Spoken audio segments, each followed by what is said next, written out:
multidões grandes. O Senhor já manifestou a sua graça e o seu poder nesta noite. E eu louvo a Deus pela vida de cada um que aqui está. Quero louvar a Deus pelo privilégio de poder estar aqui com a igreja nesta noite. E que o Senhor possa... Eu estava incendiando o meu coração em oração a pedir para que Deus pudesse incendiar o coração de todos aqueles que aqui estão, também pela proporção que o Senhor incendiou o meu coração sobre essa palavra. Convido a todos a abrirem sua Bíblia no livro de Atos, capítulo de número 2. Atos, capítulo de número 2, é com muita graça e autoridade que foi pregado durante esses dias e foi ministrado sobre a igreja a respeito do Pentecostes. Ontem recebemos uma palavra do céu a respeito de instruções do Senhor para que permanecemos em sua presença. Amém. E que se nós permanecemos na presença e na vontade do Senhor, tudo aquilo que Ele prometeu, tudo aquilo que um dia há de vir sobre nossas vidas vai acontecer. Amém. Porque o Senhor não falha. Amém. Atos capítulo de número 2 vai dizer assim a palavra de Deus: e cumprindo-se o dia de Pentecostes, estavam todos concordantemente no mesmo lugar, e de repente veio do céu um som, como de um vento veemente e impetuoso, e encheu toda a casa em que estavam assentados, e foram vistas por eles línguas repartidas, como que de fogo, as quais pousaram sobre cada um deles. E todos foram cheios do Espírito Santo. E todos foram cheios do Espírito Santo. E todos foram cheios do Espírito Santo. E começaram a falar de outras línguas conforme o Espírito lhe concedia que lhe falasse. Amém? Senhor meu Deus e eterno Pai, assim como eu acabei de dizer ao Pai, eu peço ao Senhor, diante da sua igreja e diante do seu povo, amém, Deus, aquilo que o Senhor ministrou em meu coração e aquilo que incendiou a minha vida, por querer mais do Senhor. Eu peço a Deus nesta noite, durante esta mensagem, que não seja o muito do meu falar, mas que seja o agir daquele que veio pregar nesta noite, que é o Espírito Santo. E eu te peço, ó Deus, que todos aqueles que entraram, meu Pai, sobre este tempo, buscando de Ti uma resposta, buscando de Ti uma direção, eu sei que é Ele mesmo que nós vamos pregar esta noite. É o Espírito Santo do Senhor que irá conduzir a cada um de nós. E é no nome de Jesus que eu te peço, ó Pai, que da forma que eu vou ministrar a Tua palavra, todos que aqui estão possam ser tomados por Ele, possam receber dele, e que a resposta que o dia alguém que veio hoje receber, possa receber dele, que não seja o meu, que não seja de ninguém, mas que seja do agir do Espírito Santo. É o que eu te peço, em nome de Jesus, e já te agradeço. Amém.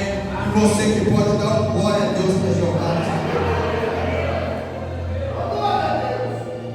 A palavra de Deus que nós vamos ver em Atos, antes que eu possa adentrar nesse capítulo de número 2, que é muito rico naquilo que o Senhor tem para a sua igreja, eu gostaria de fazer uma breve introdução para um simples entendimento de todo o propósito e o mover de Deus.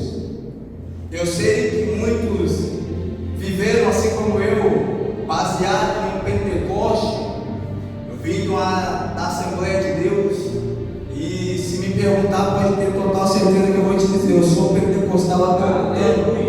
Eu gosto muito, eu gosto do glória.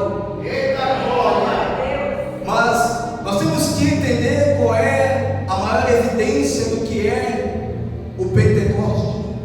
O que é o Pentecoste? De onde surgiu e qual é o propósito de Deus por intermédio de Pentecostes? Quando nós olhamos para a tradição judaica, nós vamos ver que a palavra Shavuot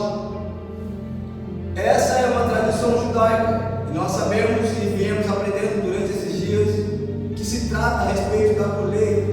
Passamos-se 50 dias após a Páscoa é comemorado. Também comemoramos pela entrega da Torá, que foi entregue no Monte Sinai. É claro que fica aí evidência para toda a tradição judaica sobre isso. E isso nós vamos ver toda essa evidência no Antigo Testamento. E algo que me chama a atenção quando se baseamos nessa tradição judaica, quando nós nos baseamos no Antigo Testamento, eu convido a você a entender um pouco mais dos detalhes que Deus trabalha a respeito de Pentecoste. Porque Pentecoste é Shavuot, só que na forma grega. Quando nós olhamos para Levítico capítulo de número 23, versículo de número 17, nós vamos ver que aqui Deus está fazendo um padrão.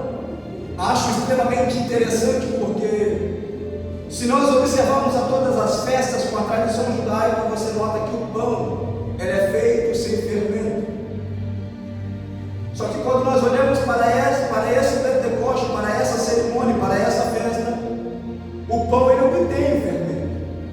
Levítico capítulo de número 23, versículo de número 17, a descrição é: o Senhor pede para separar 2 pedaços, 2 partes do pão. Nós entendemos que o fermento ele simboliza ao pecado. É por isso que é retirado do pão para todas as festas. Mas por que essa festa nós estamos comemorando em Pentecoste? O pão ele vem adicionado com o fermento. É porque neste exato momento Deus está trazendo um entendimento para nós que o pão aqui ele pode vir com o pecado. Nós olhamos aqui Deus unificar uma fé e criar aqui um entendimento. Vamos navegar nesse entendimento.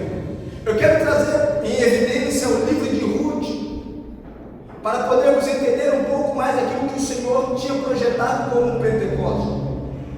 Quando nós olhamos para o livro de Ruth, nós vamos ver que ele existe duas grandes importâncias esse livro, quando se o assunto é Pentecoste. Primeiro porque o livro é escrito e o momento é justamente sobre a colheita.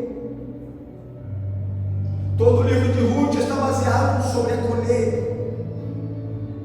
Só que aqui tem uma adaptação que Deus traz para o nosso entendimento, que eu acho impressionante. E qual é? Se você analisar a história de Noemi, que veio da tribo de Judá, ela vai até a Moab, e ela com a sua família, o seu marido, os seus filhos, passaram a ter uma vida ali. Sabemos que os moabitas é um povo ali que tem idolatria, não é um lugar propício. E nesse exato momento é constituída uma família, e nessa família nós vamos ver que os seus filhos acabam casando. E é nesse momento que é inserido Ruth. Ruth é uma jovem moabita, acostumada com as tradições do lugar onde ela convivia, acostumada com aquele mundo, com aquela realidade. O pecado e a idolatria estavam habitados sobre aquele povo. Só que chegou um determinado dia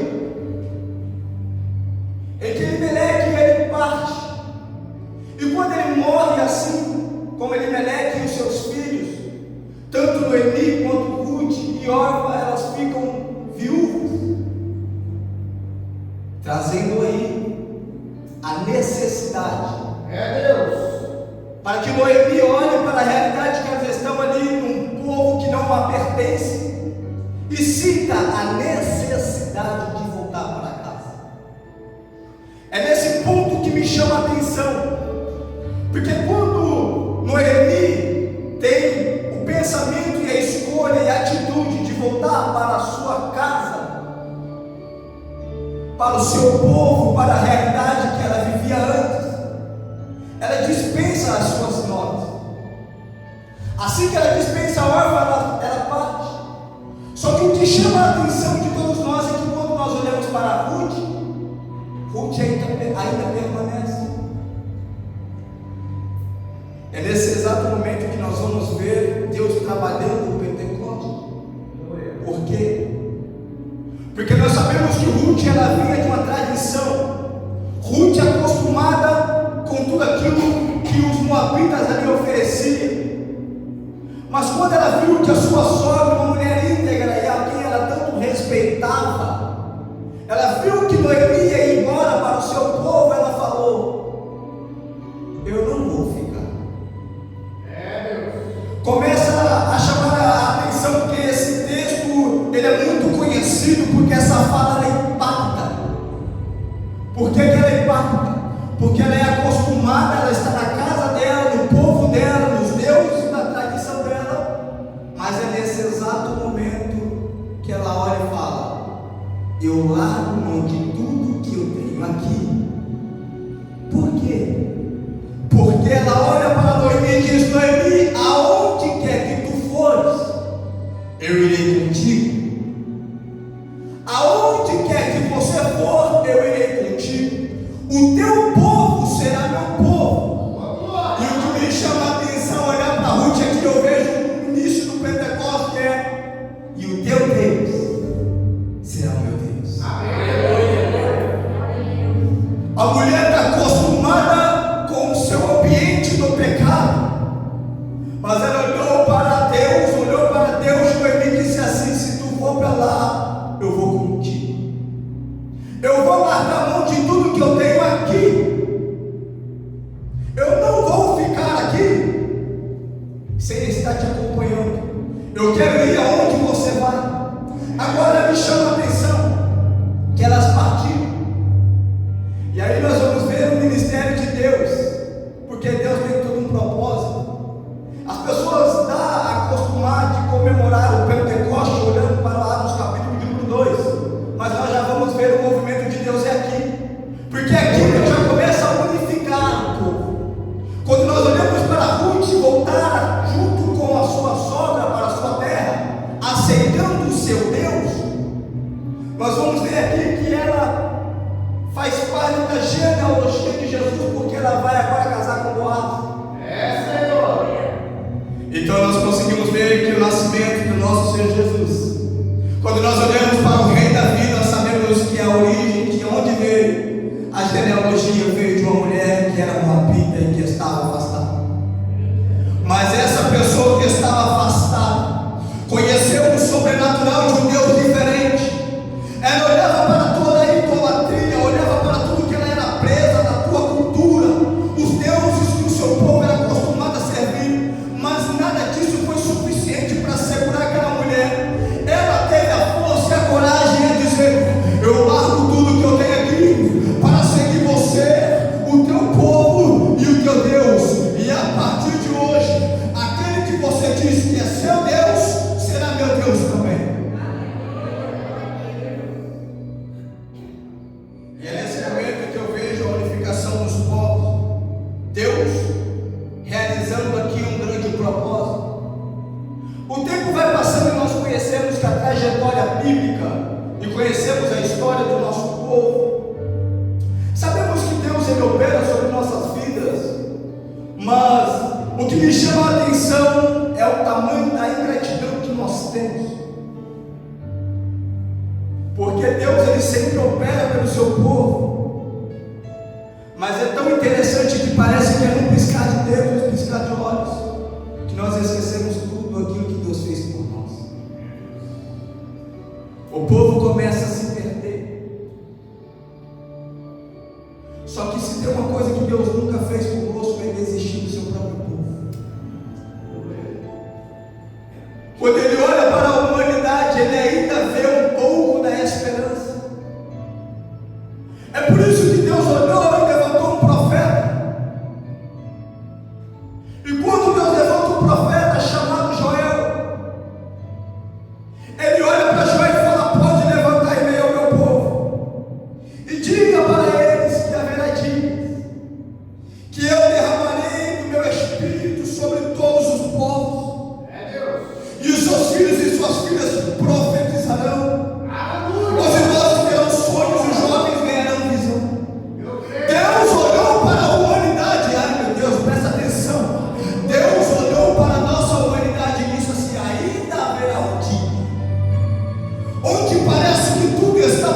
e não tem mais jeito, eu vou levantar ainda.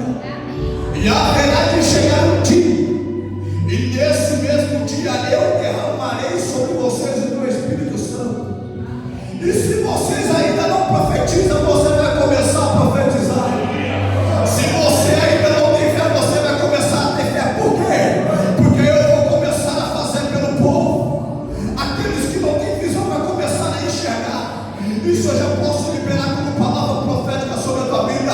Se você ainda não acreditava no teu amanhã, eu quero te convidar a acreditar, porque isso é palavra de Deus, isso é promessa que Ele derramará sobre todos nós. As palavras do Senhor não vai cair por terra. As promessas que sairão se concretizarão. Quando você fechar seus olhos, o Senhor te dará visões e dará interpretação daquilo que Ele tem para a tua vida. É isso que tem que manter a igreja viva. O entendimento que o Senhor ainda derrama sobre nós do teu poder, para que possamos viver mais um dia na tua graça e no teu poder.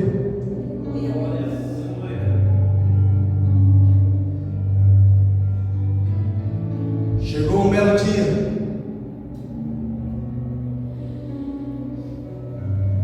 que, quando eu olho para a necessidade do homem e os nossos pensamentos carnais, que me chama a atenção a dizer: mas por que eu, Deus? Por que comigo? E com toda a certeza do mundo me chama a atenção um grande homem na Bíblia, e o seu nome é Jó. Deus já havia estabelecido uma promessa, só que eu olho para esse homem e me chama a atenção porque Jó teve um determinado momento em que passou por tanta situação difícil que ele resolveu dar uma questionada. Só que isso me chama muito a atenção, é diferente de muitas pessoas, porque a forma que ele questiona Deus aqui é que ele olha para Deus, e Jó capítulo de número 10 ele vai dizer: será, Deus? O que é que o Senhor enxerga com os teus olhos? Será que é a mesma coisa que nós olhamos com os nossos olhos carnais? Jó olha para Deus e diz: será que são os seus dias assim como os nossos dias aqui? Jó nesse exato momento está trazendo questionamento sobre o Senhor ser soberano, a divindade do Senhor, a diferença do Senhor como um grande imortal e nós como mortal. Sabe por que isso me chama a atenção? É porque se você realmente observar, existem muitas coisas que você vai sentir, que Deus não vai sentir, porque você é homem, você é carne. A dor que você sente em determinadas situações, é isso que Jó talvez está questionando, a dizer: o Senhor está aí em cima, mas não está entendendo o que eu estou passando aqui debaixo. Talvez o olhar do Senhor como soberano é algo, mas eu estou aqui embaixo, a minha realidade é outra. Os meus dias são diferentes do seu. A dor que estou sentindo na minha carne é diferente daquilo que o Senhor possa sentir como dor. E é por isso que chega um grande dia e nós olhamos para aquele que é o nosso grande marco da nossa vida: Jesus, o Cristo. É Deus, aleluia. Me chama a atenção porque Deus olhou para o questionamento de Jó, e talvez a gente possa até observar nesse ponto, porque de fato acontecem coisas comigo que ninguém vai saber, ninguém entende. Mas esse veio antes, e o seu nome é Jesus, e Cristo é o separado de Deus. Só que ele, sendo Jesus, passou por coisas que cada um que está sentado aqui também já teve que passar. Ou melhor dizendo, muita coisa que você passou e passa, ele passou também. E mais, quando nós olhamos para Jesus, o Cristo, sabemos o quanto ele foi rejeitado. Sabemos o quanto ele foi caluniado. Jesus viveu como nós, seres humanos, comum. Ele não veio com nada diferenciado. No momento ele vive como apenas uma criança, como um jovem. A sua vida é como a nossa vida. Sente fome, se alimenta. Sente dor, sente tristeza. E esse Jesus que nós conhecemos passou por grandes e grandes situações. E teve um momento que ele foi rejeitado pela sua própria família, assim como alguém aqui já foi. Teve um momento que ele foi rejeitado pelo seu próprio povo. Existem tantos momentos que aconteceram na vida de Jesus,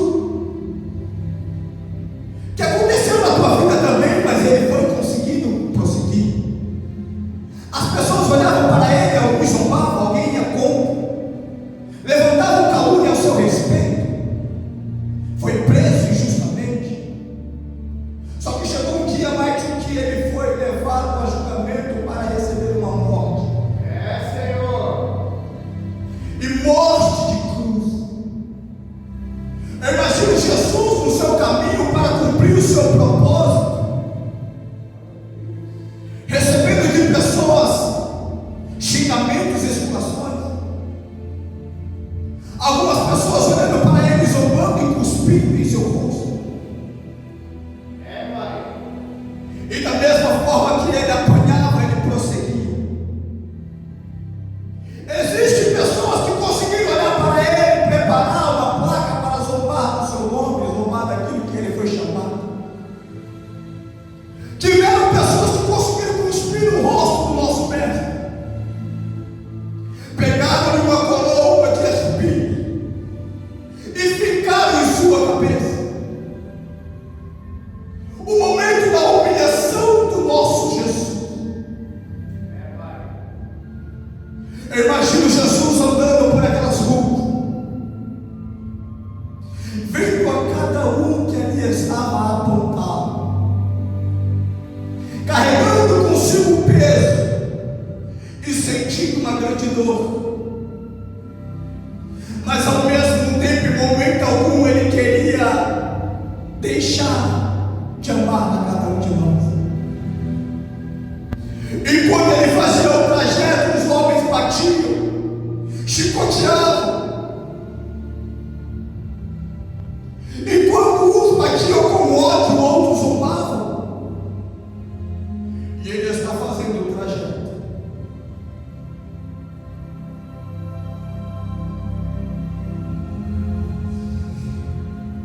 Me chama a atenção de Jesus em sua crucificação é que quando nós olhamos para a trajetória da sua vida, sabemos que ele passou por tantas e tantas dificuldades. Sim, ele passou fome também. Ele sentiu medo também. A ansiedade, o sentimento de rejeição, os momentos de solidão, as calúnias que apontaram para ele. Imagine o nosso mestre passando por tudo isso. Só que faltava uma dor para que ele precisasse sentir.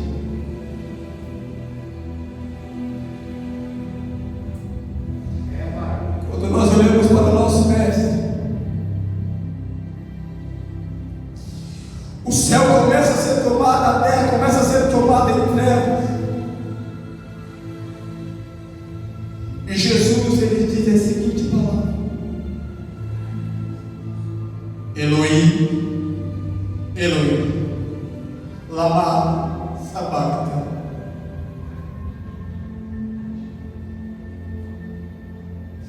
Meu Deus, meu Deus, por que me abandonaste?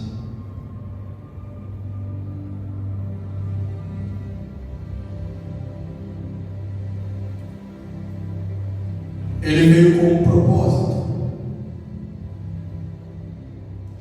Passou por todas as dores e dificuldades. E quando achávamos que estava terminando, existia essa outra dor. Sabe o que Jesus se sentiu aqui, irmãos? Abandonado.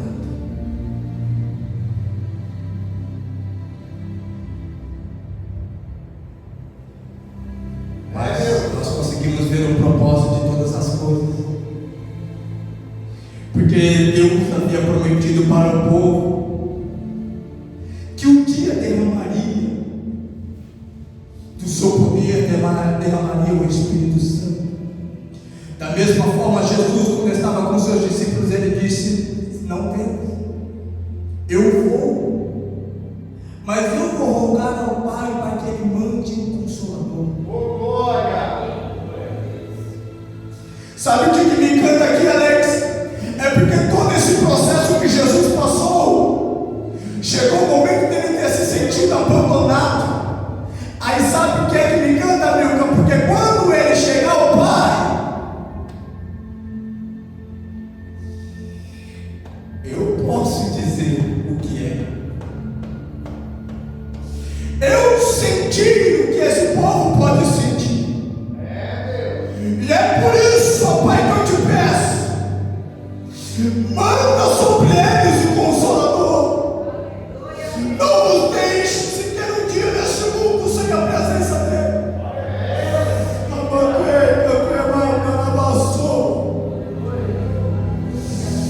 E eu imagino agora Jesus pedindo e clamando: não deixe que ele sofra e sinta sequer um dia a aflição de sentir-se abandonado.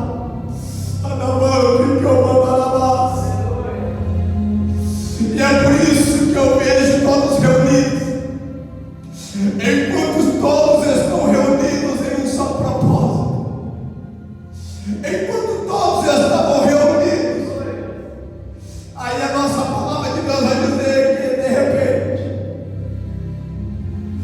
que de repente, porque eu achei que o Espírito Santo é assim, de repente, não é nada programado, de repente veio um som, veio do céu, um som semelhante ao vento soprando muito forte, e esse som tomou conta de toda a casa onde estavam sentados. Então todos viram distribuídas entre eles línguas de fogo e pousaram uma sobre cada um deles. É naquele momento que eu consigo ver Jesus intercedendo por nós, e ao mesmo tempo que Jesus está intercedendo por nós, o Espírito Santo começa a descer. O Espírito Santo começa a descer. O Espírito Santo começa a descer e começa a tomar aquele lugar.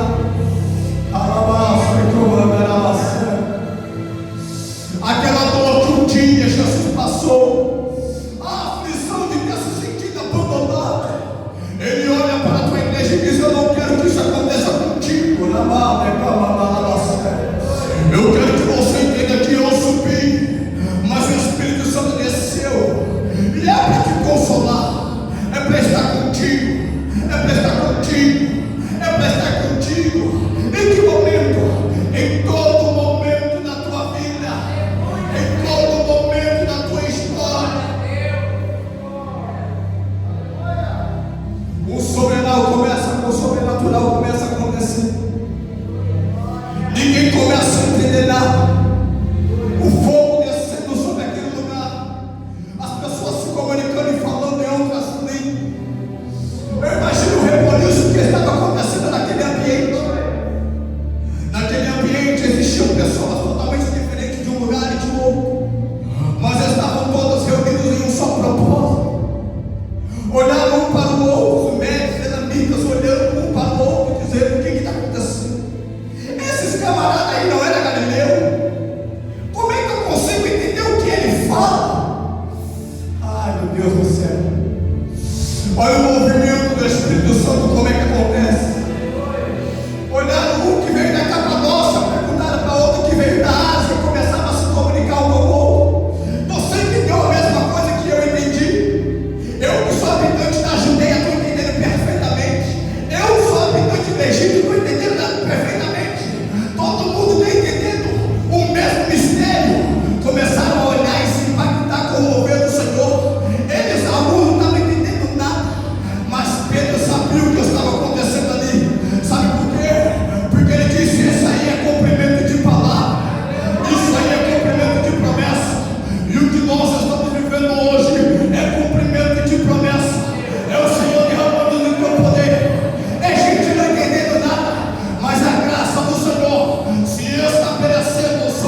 detalhe.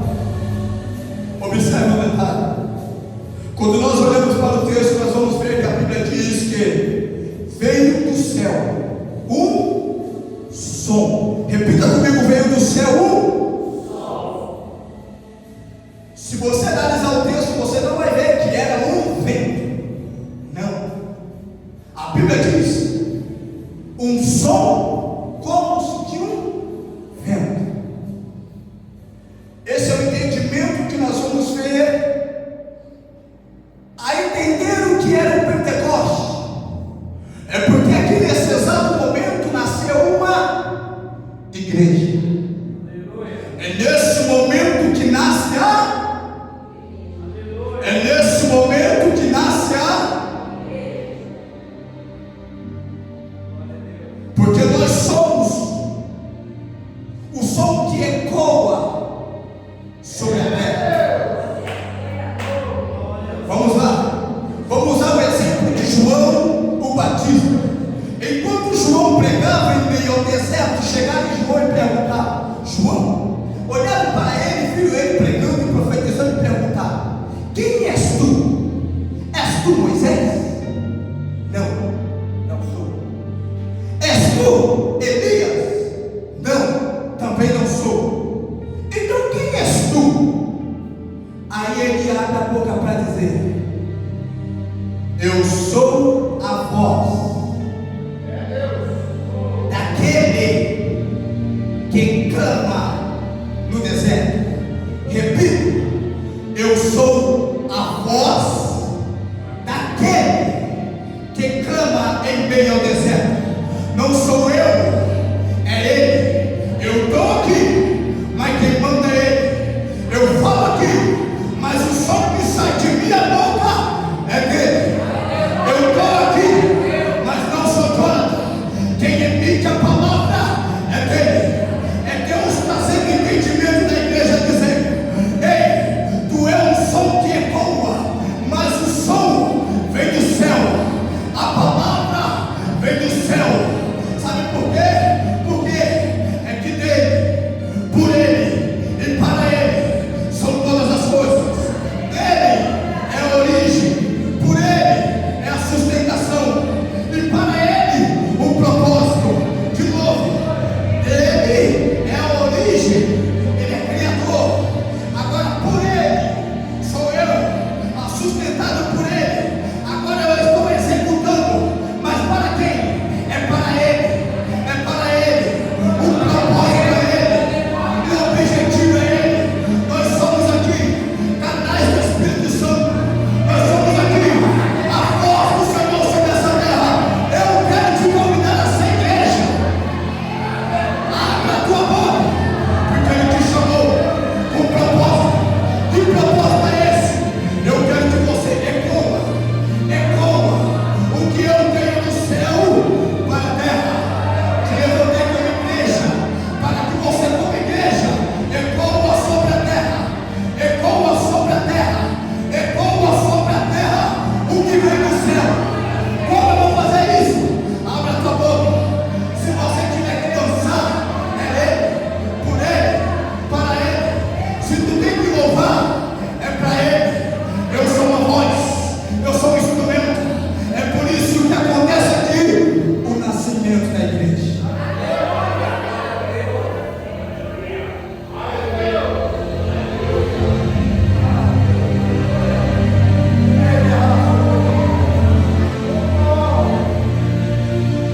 Três elementos: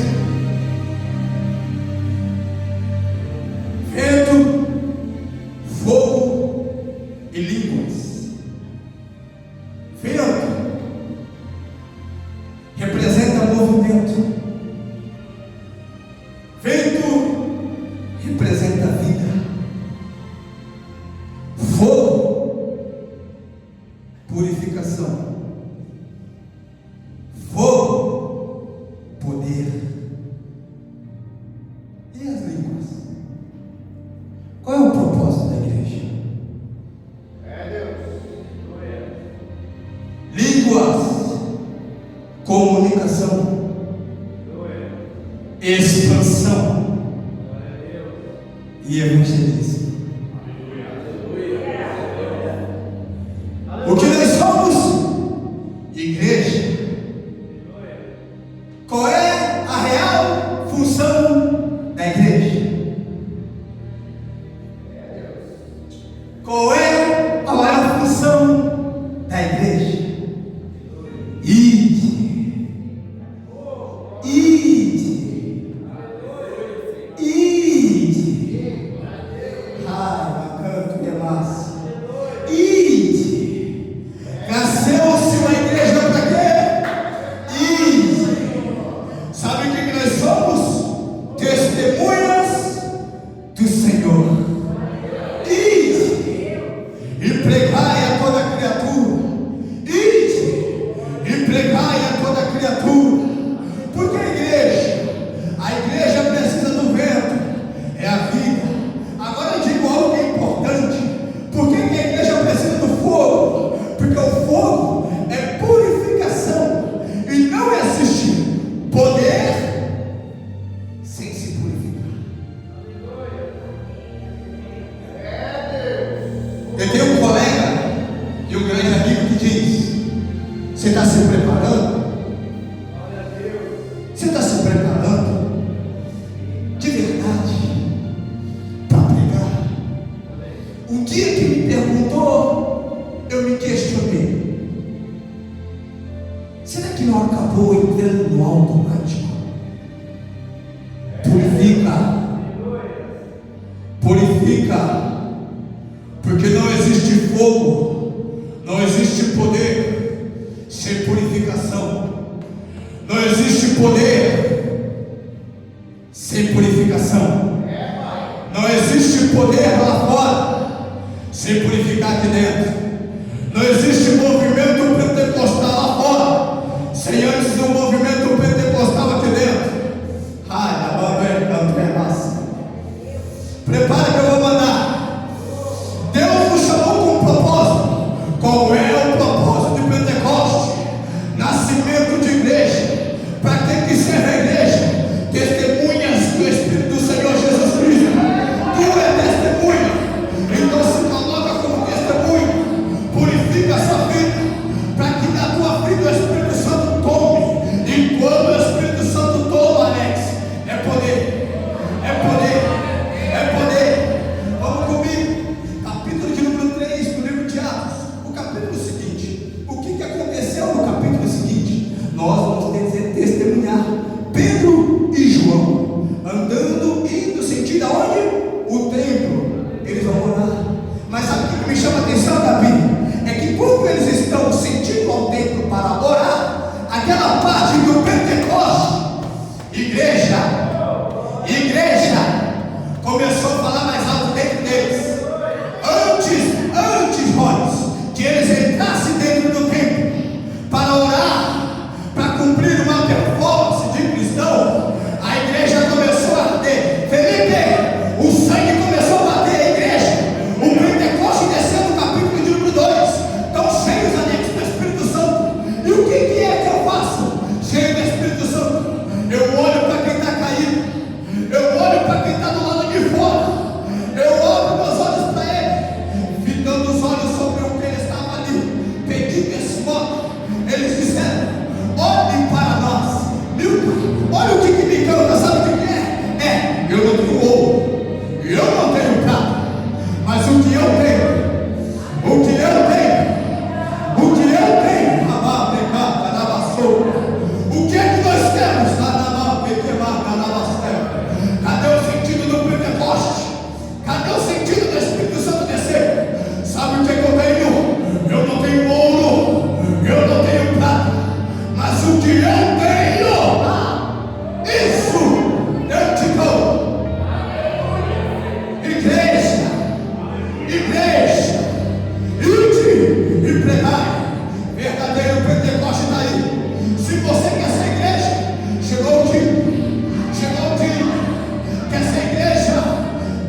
Tinha muito judeu ali antes.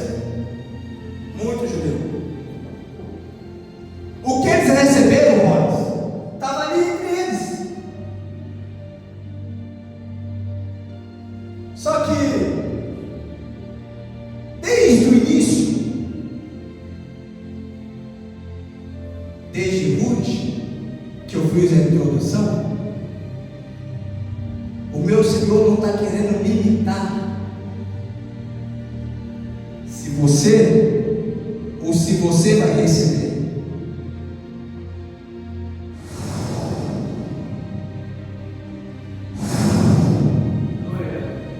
É para todos. É para todos.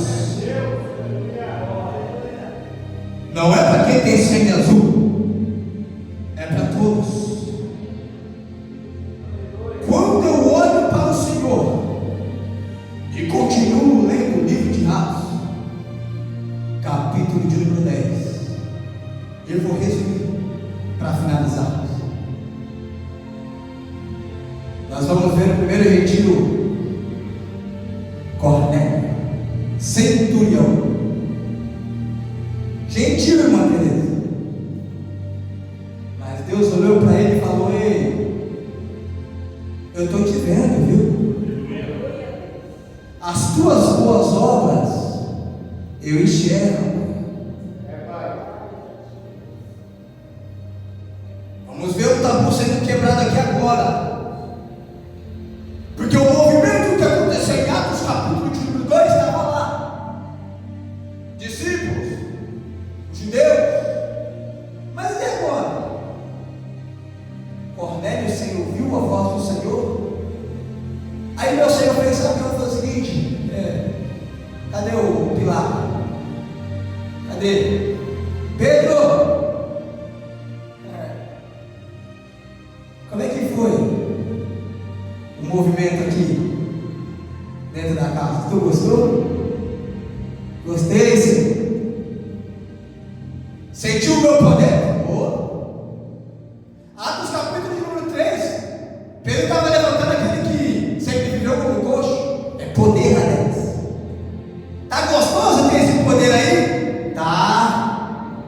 É gostoso esse movimento? É. E aí? Vai ficar só aí? Vai. Aleluia. Tu nem precisa procurar, eu mesmo vou mandar ele te buscar. Aqui está Simão? Simão Pedro? Sim. Centurião Cornélio está te chamando para ir lá na casa dele. O Senhor já falou comigo. Eu já havia falado com Pedro. Aí quando Pedro chega lá, o centurião olhou para Pedro e já começou a se prostrar ali. Reverência ao grande homem. Opa, não precisa. Não. Antes que eu pudesse chegar aqui em sua casa, detalhe, a casa estava cheia. O Senhor já havia falado comigo através de uma visão. E foi justamente essa visão, irmão Clara, que Deus falou para Pedro: nada, repito, nada do que eu fiz é impuro. Ele está se referindo ao quê? Ao povo. Não é só para um. Se eu fiz, são todos meus. Se tu é criatura, eu sou o criador. E da mesma forma que te criei vários. Aí eu te pergunto, igreja, se Deus preparou e criou vários, por que nós estamos segurando a palavra dele para vários? É gostoso o movimento? É gostoso ter testemunho para falar que Deus fez? É gostoso sentir o poder. E o que você está fazendo que você não está sendo testemunha de tudo isso? Por que tem pessoas que ainda não escutou da tua própria boca que Jesus pode curar a vida dele também?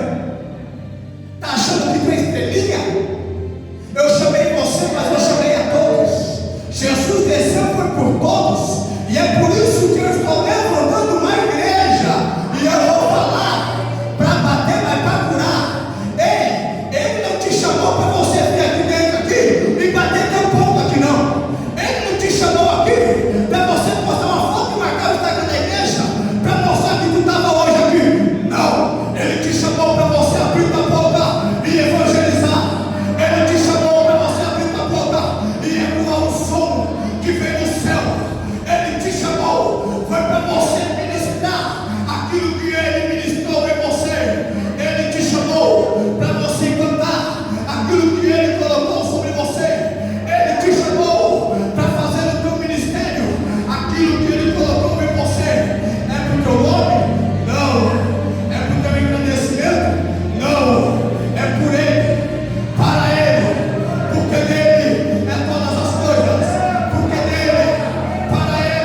O Senhor te escolheu e te chamou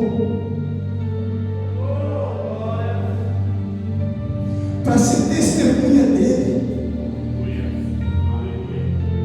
Estamos vendo palavras sendo ministradas sobre este tempo de honra. Vamos honrar ele. Porque eu amo é paz. Porque houve um momento que Deus olhou e falou: Joel, profetiza. Aí depois que ele olhou para Joel e profetizou, ele ainda botou Jesus. E cada passo que Jesus dava para viver o seu propósito e chamado, ele ainda pensava em cada um de nós. Ele pensou em você. Você nem sequer pensava em existir, mas ele já tinha dado o teu nome, olhou para você e disse: é por você. É por você, meu filho. Você achando que o mundo te esqueceu, achando que tu estava abandonado, achando que nada mais tinha gente, nada mais tinha saído. Mas a cada passo que ele dava, ele lembrava de você. Ele acabava na maçã. Ele lembrou de você. E o primeiro ato que ele teve é olhar para o pai e disse: Pai, não deixe ele só. Não deixe ele se sentir só. Porque eu estava agonizando de uma cruz e eu me senti só. E eu não quero que ele também se sinta só. Manda sobre ele o Consolador.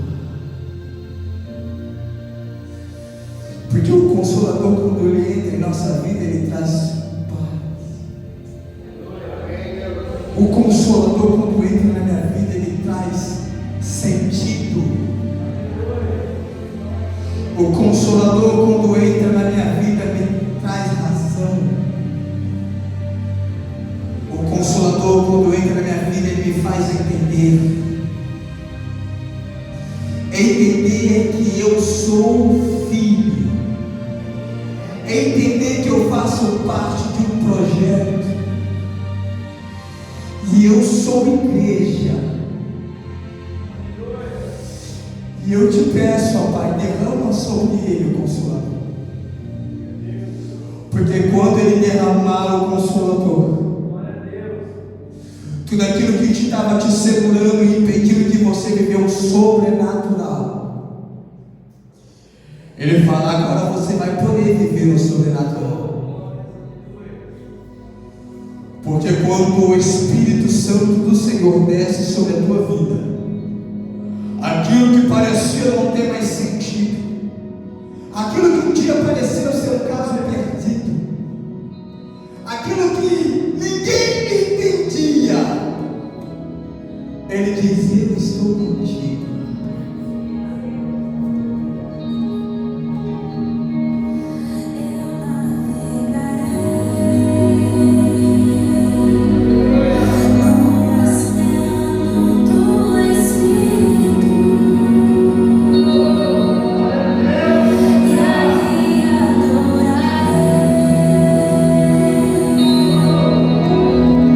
Ao Deus do meu amor.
Ele te convida a navegar agora no oceano.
estavam todos com medo de como iam pregar o Evangelho. Amado, creio que é vassoura.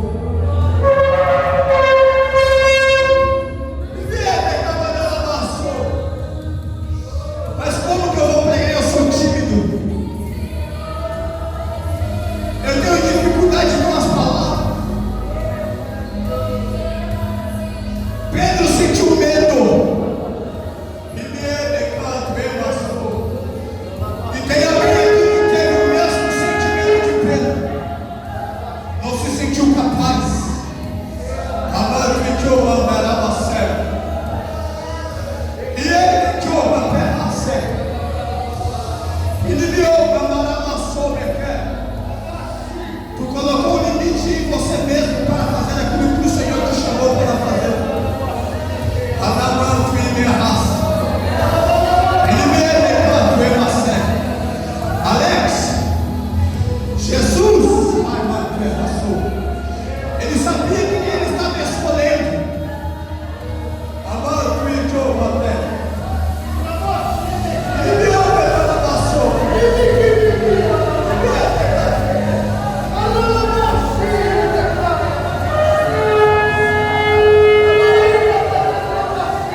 e todos reunidos.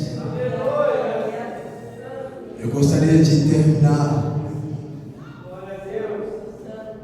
e nós finalizarmos esse nosso encontro com o Mestre, esse encontro com o Espírito Santo. E gostaria de convidar a toda a igreja a se aproximar até aqui. Se aproxima. Se aproxima. Se aproxima. Eu acho lindo o mover do Espírito Santo, porque em todos os momentos em que nós vemos o Espírito Santo trabalhando, ele diz: de repente. O homem tenta programar, o homem cria programação, mas o Espírito Santo ele diz: é a hora que eu quero, como eu quero e da forma que quero. Alabaço e que eu mando a sempre. Igreja do Avivamento. Desde o início desse culto, o Senhor estava trabalhando. O Senhor iniciou esse culto para mostrar que hoje seria um culto diferente na sua vida. Da hora que eu entrei aqui, eu senti na abertura que o Senhor já estava movendo. E o louvor foi para mostrar que Ele de fato ia mover. Eu vou dizer algo para você que Deus colocou aqui, cravou em meu coração, e eu vou entregar essa mensagem hoje e vamos finalizar. O Senhor promoveu o encontro no Monte Sinai. E nesse encontro Ele estabeleceu ali na pedra. Ele escreveu, aliás, na pedra. Nem todo mundo acreditava, mas Ele já havia preparado o dia de hoje. O Atos, capítulo de número 2, em que foi ministrado sobre nós, desde o início Deus já havia preparado. Aleluia! O próprio homem que rogou por nós, como eu preguei, disse que ele rogou por nós porque ele sentiu que era se sentir só. Por que, Senhor, me abandonaste? Tudo tem um propósito. E se na primeira vez Deus escreveu sobre a pedra, Atos capítulo de número 2, Deus começou a escrever aqui, aqui, e agora.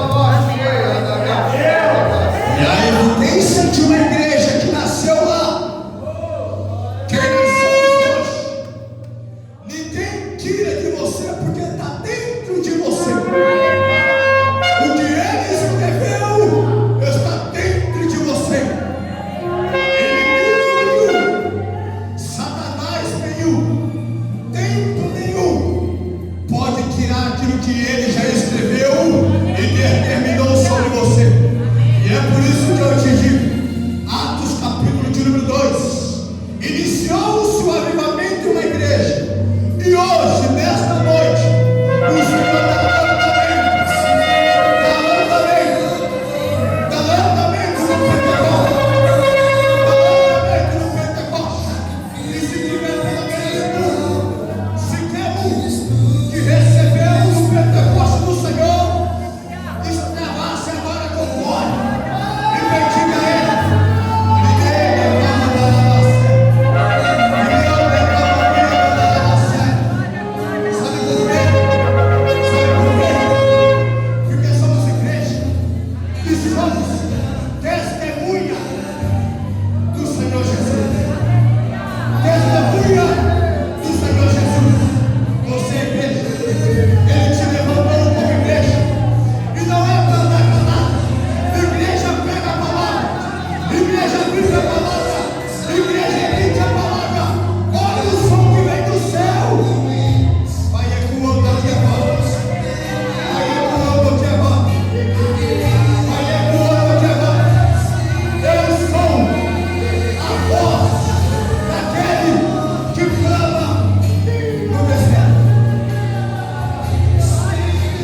sobre essa terra. O som que sair da boca de cada um que aqui está, não é o som de cada um, mas sim o som do Senhor sobre nossas vidas. Amém. Em nome de Jesus, ó Pai, quando abrimos a nossa boca para pregar o teu Evangelho, que ecoa o teu Espírito Santo. Amém. Quando louvarmos, que ecoa o teu Espírito Santo. Quando dançarmos, que ecoa o teu Espírito Santo. No trabalho, que ecoa o Espírito Santo. Então, se eu posso te pedir agora, eu te peço a Deus, em nome de Jesus, que aonde houver, meu Pai, um cristão, onde houver pelo menos um, que aqui está, que o Senhor possa derramar do teu Espírito Santo sobre a vida dele, e que possa incendiar a igreja avivada sobre cada um.